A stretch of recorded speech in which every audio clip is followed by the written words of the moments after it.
Palakpakan po natin.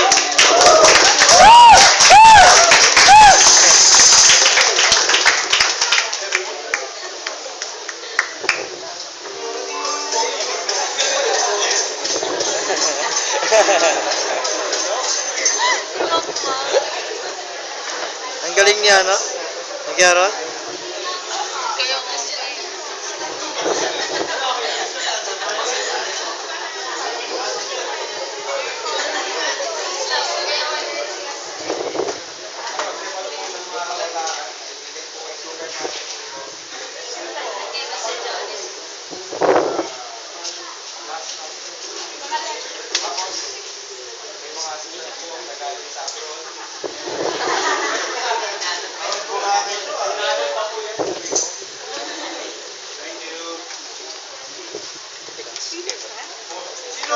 Sino ang bilog nito?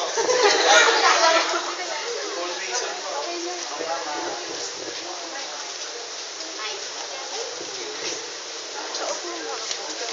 Ito po yung ating mga young professionals na gusto rin pong mag-bigay ng kanilang Ikaw na magawa. Kanina, pastor pa. Tapos ikaw yung magsasalita. gifts Tapos para sa salita. ating mga Ako na magsasalita. Ayan kay pastor. mga young professionals po. Ito po ang Happy Pastor's Day. Meron po kami nilandag na munting regalo para sa ating mga pastor. At nawa pa, pinag-isipan po namin ito maigi. Bawat isa po niya ay meron pong detalye. Nawa po ay magustuhan po ng ating mga pastor. So maraming salamat. Meron po bang magre-regalo kay na pastor? At this point, i-present po natin yung, gusto po natin i-present the gifts of the St. Lawrence Gospel Church, our gifts to the pastor, our two pastors. At alam niyo po, isa po sa pinakadakilang biyaya natin sa Panginoon ay the blessing of our pastors. Sila po ay patuloy na nagpapagamit sa Panginoon in several ways. Si Pastor Joven po, for the past 18 years, do we realize na kasama po natin sa mahabang panahon na 18 years, sa lahat po ng panahon ng buhay natin, sila po ay ating kasama at karamay. Sabay ka muna. Hindi po natin maaabot yung ganitong level of maturity and the depth of the knowledge of God kung hindi po sila willing na magpagamit sa Panginoon sa iba't ibang ministeryo ng ating simbahan. Kaya talaga pong I hope na we remain to be supportive sa kanila kasi sila po ang ating teacher, our encourager, our human shepherd, ang ating pong kaibigan. Sila po ang kasama natin in all the seasons of our lives. Si Pastor Joven po, especially for the past 18 years. Alam niyo po, Hall of Famer na si Pastor Job sa SOMO po at siguro po even sa entire CPAC ay Hall of Famer na po. Bigyan po natin ng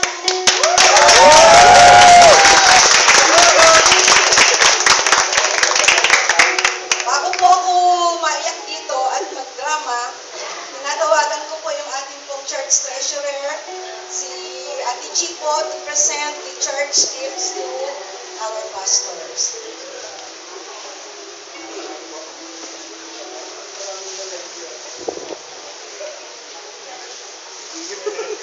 CPU para.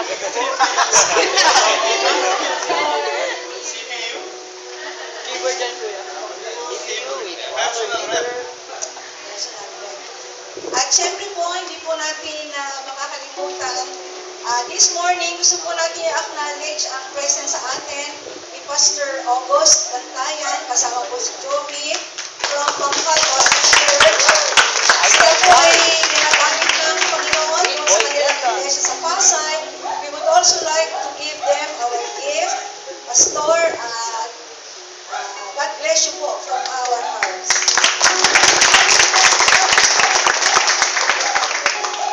Time and again, sinasabi po sa akin ni Pastor Robert na hindi kailangan yung mga material na mga bigay natin sa kanya. No? Sa bagay, alam ko naman po na ramdam ni Pastor how much we care for them at ni Pastor Mario sa kanilang even sa kanilang families. Pero mapipigilan mo ba tayo kung gusto natin magbigay? Siyempre hindi po. Kaya ngayon po ay pwede na po tayong magbigay ng ating individual gifts. One at a time lang po. Ngayon kung meron po sa inyo na as you give your gift ay gusto pong meron pong gustong sabihin, pwede po kayong magsalita. Pwede po kayong Si Bogs. pwede po kayong magbigay ng ating mga gifts. Tinutulak.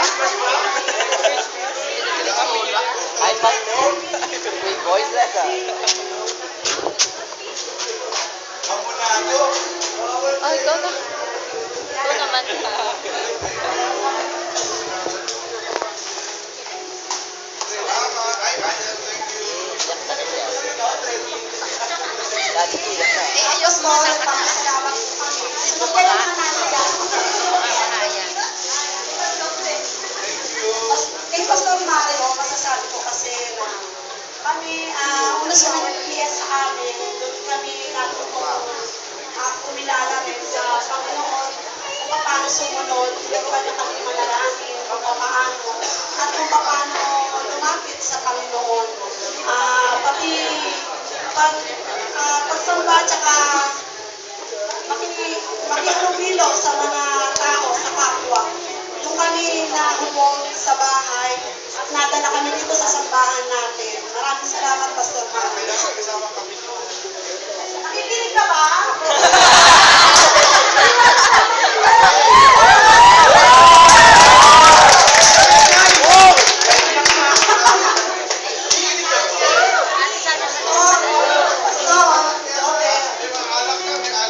Pastor Joel,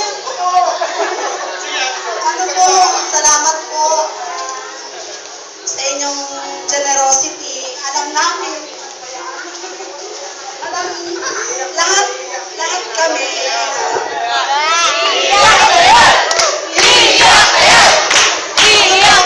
nagpapasalamat po kami ng aming pamilya. Nung una kasi po, takot kami sa inyo kasi kala ko suplado. Sabi ko, hindi, takot pa rin, sumusunod na. Hindi kami kasi parang nakakatakot lapitan. Pero saksi po kami, lalo ako. May isang bagay po na ayaw kasi niyang pasabi. Ayaw po niyang pasabi kasi ganun po siya kabait. Minsan ng problema kami, PM yun, about sa pag-aaral ng bata. Nagulat ako, meron siyang inabot na pagdating sa bahay, iyak ako na iyak kasi nung binuksan ko. Nagpa-load ako yung naskin ako, nagpa-load ako para lang magpasalamat sa kanya, sa kanyang pagiging generosity niya. Maraming salamat, Pastor. Sunod na, mga nanay. Kakain tayo. May babasahin lang po ako. Itinext ito sa akin nung 21 kasi the Pastor's Appreciation Day is supposed to be on the 21st. Nag-text sa akin, sabi niya, you have bled, cried for them, though they have not understood why. You slept late, woke up early just to pray for them, they never knew. You taught them, guided them, laughed with them just to be with them, yet they say seldom value. Hindi po ito totoo sa akin ito. Gusto ko lang kong sabihin sa inyo that I do appreciate. Kasi nung binabasa ko nga ito, pinadala sa akin, sabi ko, nakakaawa naman yung mga pastor na to. If they don't realize that they are being valued. And dito sa church, lagi ko naman sinasabi kay Ate Connie, that ramdam po namin yun. Kasi kung hindi namin ramdam yun, wala na po kami dito. It's been 18 years. Kung alam nyo lang yung temptation every now and then to go out, sabihin yung give it other opportunities to minister to other people in other ministries. Pero parang mahirap i-consider yun kasi hindi po tayo church lang we are a family.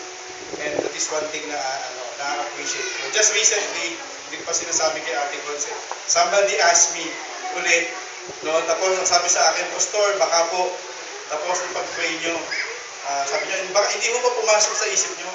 Sabi ko, hindi. Tapos, baka ho pwede. Sabi ko, maayos tayo sa kalagayan kung bibigyan nyo ka ng problema. Pero, yung pa mga ganong pagkakataon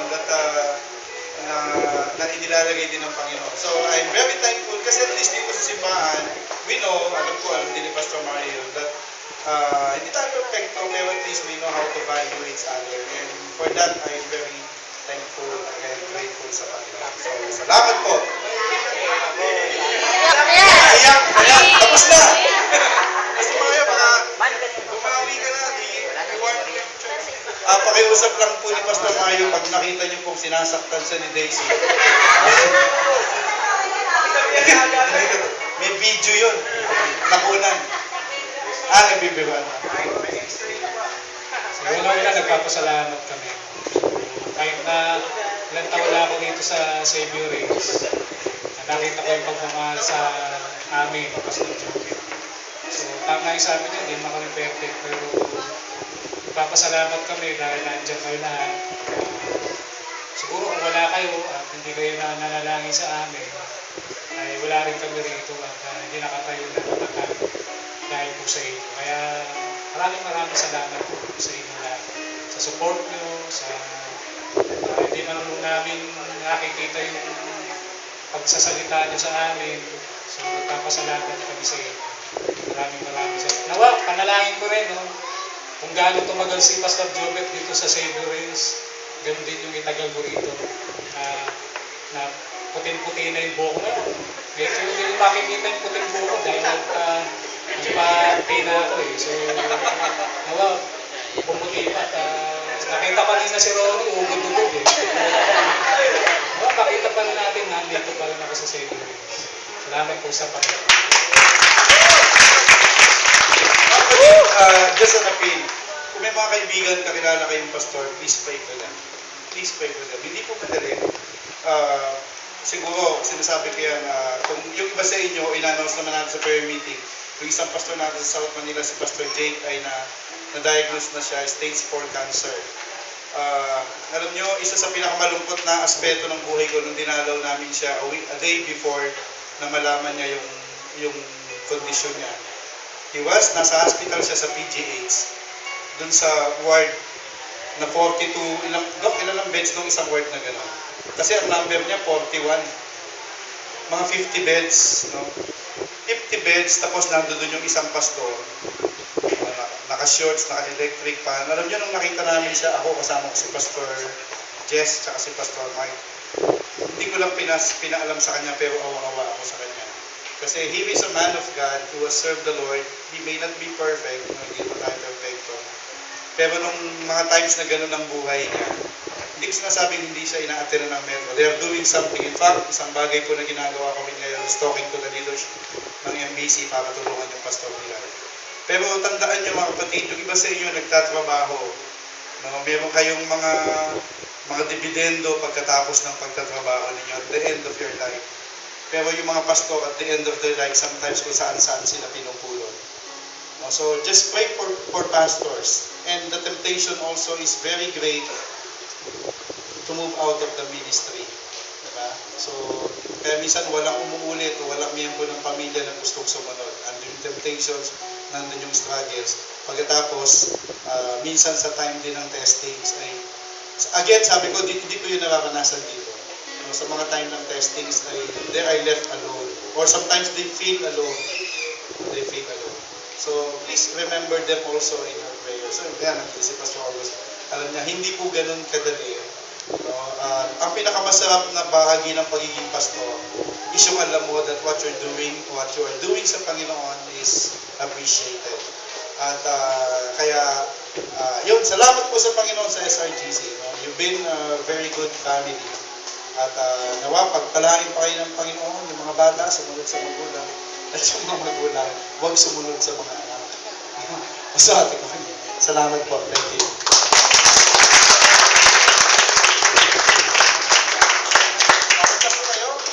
Pastor, gusto ko lang i-remind sa'yo, 2002, that was 10 years ago,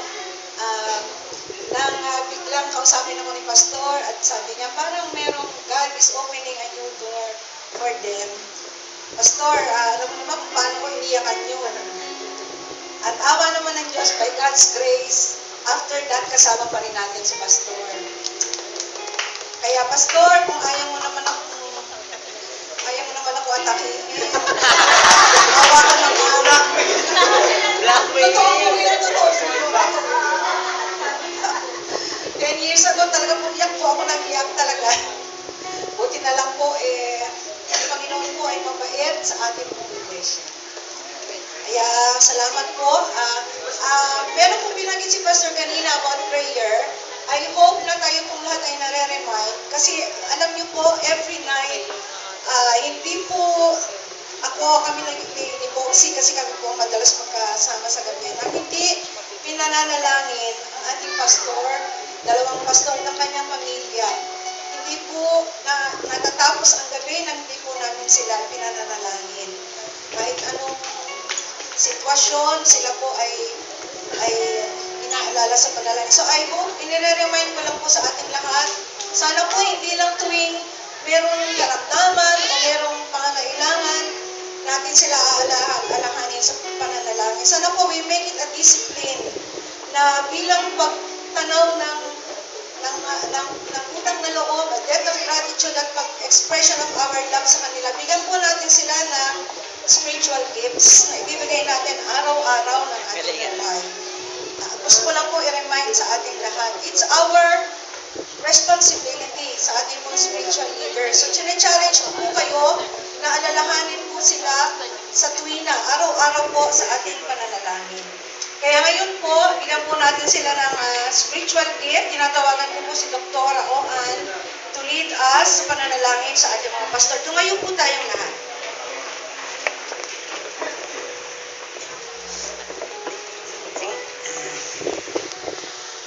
Tayo po ay manalangin. Ama naming Diyos na dakila sa lahat, Panginoon, lahat po ng papuri at pagsamba ay ibinabalik po namin sa iyo sa umagang ito.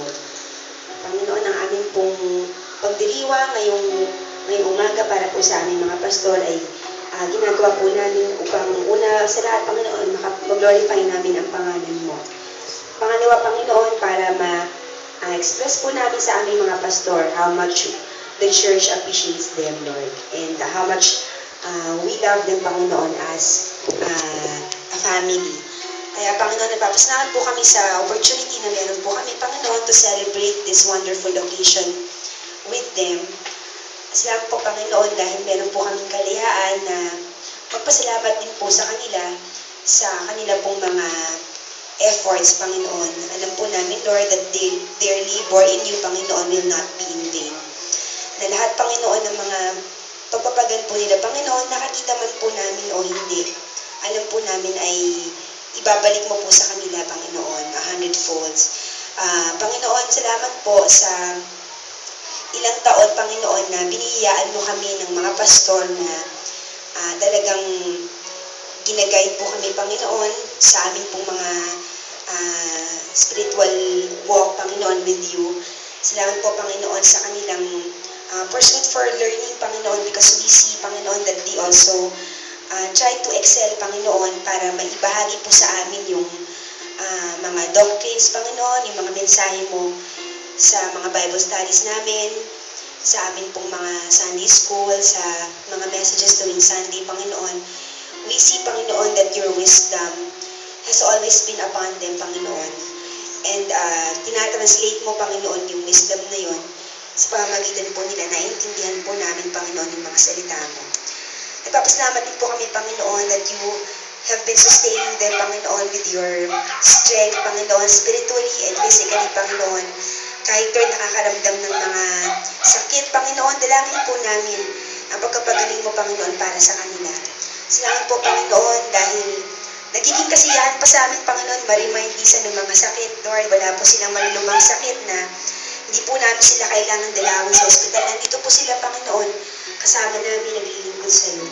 Kasi lang po, Panginoon, kung may mga iniinom po silang mga gamot, Panginoon, yung mga pastor, Panginoon, na may mga sakit, especially si Pastor Jay, Panginoon, we remember him to you in prayer, Lord. Lord, ikaw ang great healer namin, and Lord, alam mo ang bawat detalye ng katawan namin. So, Lord, we are humbly asking for your healing, Panginoon, sa kanila, sa mga oras na ito. Panginoon, nagpapasalamat po kami dahil pwede rin po namin ipanalangin ang kanilang mga pamilya. Panginoon, salamat po sa buhay ni Ate Che, ni Ate Daisy. Panginoon, alam po namin that you have blessed our pastors with loving wives, Panginoon, na napakagandang support po sa kanila, Panginoon, at maging magandang role models din, Panginoon, sa aming lahat. Kaya nagpapasalamat po kami, Panginoon, for giving us wonderful pastors and their families, Panginoon, who inspire us, Lord, who always share, Panginoon, not only their blessings with us, but their lives, Panginoon, with us.